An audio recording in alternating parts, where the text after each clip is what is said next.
Dahil sa patong-patong na usapin patungkol sa mga Duterte ay tila lalo lamang nag-udyok sa mga tao, partikular na ang mga naging biktima noon nung Dragon War or anti-drugs noong 2021.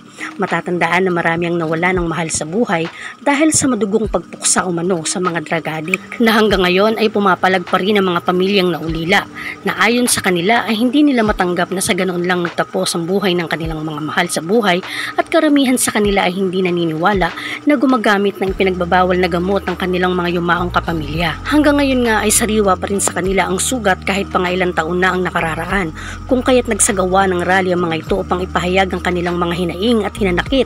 Sigaw nila, tanggalan ng lisensya si dating Pangulong Rodrigo Roa Duterte. Ayon pa sa kanila ay hindi umano makatarungan ang ginawa nito sa panahon ng kanyang termino at ang isang abogado raw ay dapat nagtatanggol sa mamamayan, hindi pumapatay, kung kaya't hindi umano siya bagay na maging abogado.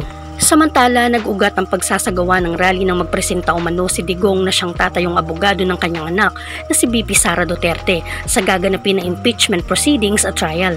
Tinawag pa nilang bastos, kriminal at mamamatay tao ang dating presidente.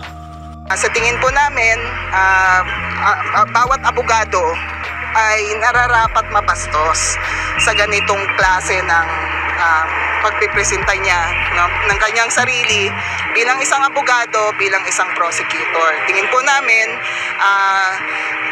dinuduraan ni Duterte ang propesyon ng abogasya sa bawat salitang nitawan niya, lalo na nung siya'y nanunungkulan magpahanggang ngayon sa mga committee hearing sa Senado at Kongreso.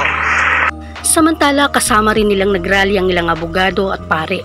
Sa huli, ito ang kanilang mensahe.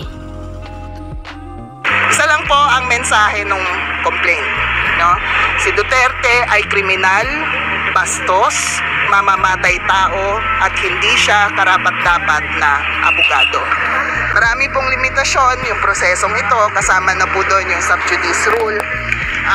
Kaya hindi po kami makakapag-disclose ng contents ng complaint mismo. Pero sana samahan po kami ng mga kapatid natin sa media sa pagbabantay na maging transparent po itong prosesong ito, na maging tuloy-tuloy po yung pagdinig dito at sana kagyat na mapagbigyan. No, dahil ayaw na naming marinig si Duterte sa impeachment trial at kung he will just be uttering the same again gamit ang kanyang tsapa bilang isang abogado at dating prosecutor na tingin namin ay isang malinaw na kumbaga spit on the faces of all lawyers who abide by a code of